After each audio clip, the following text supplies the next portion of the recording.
Alamak, awak yang tu lah. Jangan lupa subscribe channel kita. Tanda sokongan. Terima kasih. Hai, Assalamualaikum. Jom kita revise sambil berehat. Sambil berehat pun, kita boleh belajar tahu dengan tengok handphone. Apa tunggu lagi? Jom kita mula. Hai semua, dalam video kali ini kita akan tengok berkaitan dengan simple harmonic motion dan terdapat beberapa contoh yang melibatkan simple harmonic motion seperti simple pendulum, dan yang kedua kita ada frictionless horizontal spring ataupun yang ketiga frictionless vertical spring. Jom kita tengok contoh yang pertama berkenaan dengan simple pendulum. So sekiranya mass of the board is moving to the right, which is at positive x, you can see here that the direction of the acceleration is to the left. And at the same time, we have the restoring force, Fs, where the direction of the restoring force is also to the left. And always remember that the direction of the acceleration always towards to the equilibrium position. Jadi kalau kita tarik mass itu ke kanan at positive x, so direction of acceleration should be to the left. Dan jangan lupa direction of the restoring force also to the left. Jadi kalau kita tarik mass itu ke kanan, the direction of the acceleration and the direction of the restoring force should be to the left. Jadi dekat sini kita ada satu contoh. Di dalam diagram ini kita ada spring. You can see here when the mass is moving to the right, seperti yang ditunjukkan oleh anak panah yang berwarna biru, dan kita boleh lihat the direction of the restoring force mesti opposite direction and it is to the left. Tapi kalau mass itu bergerak ke kiri, the position of the mass is to the left, the blue arrow is to the left, then the red arrow, which is the direction of the restoring force, should be to the right. Dan ingat lagi ke berkenaan dengan Hooke's law, where the equation of the restoring force, Fs, is equal to negative kx. So negative sign showing that the direction of the restoring force always opposite direction with the motion of the object. Dan yang kedua semestinya berkaitan dengan Newton's second law. So dalam kes ini, bila kita ada pergerakan in x component, so we have total Fx is equal to ma. Jadi dalam contoh ini, bila kita tarik objek ke kanan dan kita cuba untuk lepaskan mass tersebut, apa yang berlaku? Mass itu akan bergerak in opposite direction. So we can write that total Fx is equal to ma. So the only force that provide the acceleration of the system is restoring force. So kita boleh gantikan Fx is equal to negative kx and negative kx is equal to ma. So when we rearrange the equation, kita akan dapat satu equation acceleration where a is equal to k over m times x.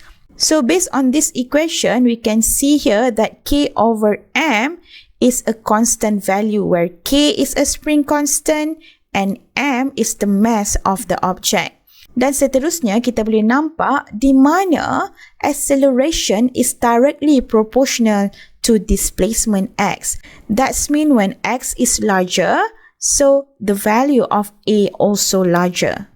Tapi jangan lupa dekat sini kita ada negative sign. And always remember that negative sign showing you that the direction of the acceleration is always opposite to the direction of the displacement x. Kalau tarik ke kanan, A akan ke kiri. Kalau tolak mass ke kiri, direction of A akan ke kanan. Jadi ingat lagi tak definition of simple harmonic motion? So simple harmonic motion is defined as a periodic motion without loss of energy in which the acceleration of a body is directly proportional to its displacement. Acceleration is directly proportional to its displacement from the equilibrium position and is directed towards the equilibrium position. Remember, direction of acceleration always towards to the equilibrium position, di mana bila kita tarik mass ke kanan, the direction of A mesti ke arah equilibrium position, iaitu ke kiri. That's why the acceleration is directly proportional to its displacement but in opposite direction of the displacement. Jadi kena ingat betul-betul relationship antara A dan X, di mana A is directly proportional dengan X, tetapi direction of A always opposite direction dengan X. Boleh? Okey, sekarang kita akan beralih kepada perkara yang penting, iaitu berkenaan dengan simple harmonic motion displacement equation. Di sini saya ada satu sistem, iaitu simple pendulum, and at t is equal to 0 second, the position of the pendulum is equal to 0 meter. Means that the starting point of the pendulum is at equilibrium position when t is equal to 0 second.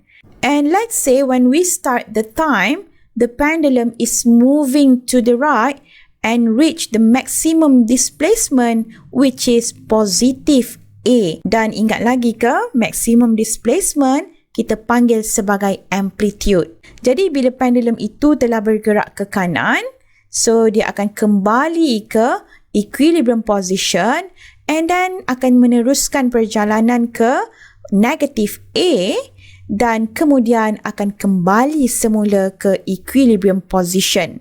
So itu merupakan pergerakan bagi one complete oscillation. Jadi berdasarkan pergerakan objek ini, kita boleh lukis satu graf, iaitu graf X against T. So look at here, at T is equal to 0 second, the object is at 0 meter. And what happened? The object will start move to the right. So when the mass is moving to the right, so the position of the mass is at positive A. So kita boleh tandakan dekat sini. Kemudian dia akan patah balik ke equilibrium position. X is equal to 0. Dan kemudian mass itu akan meneruskan perjalanan ke negative A. And at this time, X is equal to negative A. And then it will come back to the initial position, which is equilibrium position where X is equal to 0 meter. Jadi sekarang kita boleh lihat mass itu telah lengkap satu ayunan ataupun one complete oscillation. Dan kalau kita cuba rotatekan graf ini, sebenarnya kita akan dapat satu graf yang berbentuk sine graph. So, from this graph, the most important thing that you must know is how to get the value of the period, capital T. As we know that period is the time taken to complete one oscillation. Jadi, daripada graph, awak mesti tahu bagaimana untuk dapatkan nilai period, iaitu time to complete one oscillation. Penting sangat. So, berdasarkan graf ini di mana at t is equal to 0 second and x equal to 0 meter, kita sebenarnya dapat satu graf yang berbentuk sine graph. So, equation of the displacement in simple harmonic motion boleh ditulis sebagai x equal to a sine omega t. So, this is the general equation of displacement in simple harmonic motion, where x is the displacement from equilibrium position, a is the amplitude, and omega is the angular frequency. Dan bila kita cerita pasal omega, ingat lagi ke?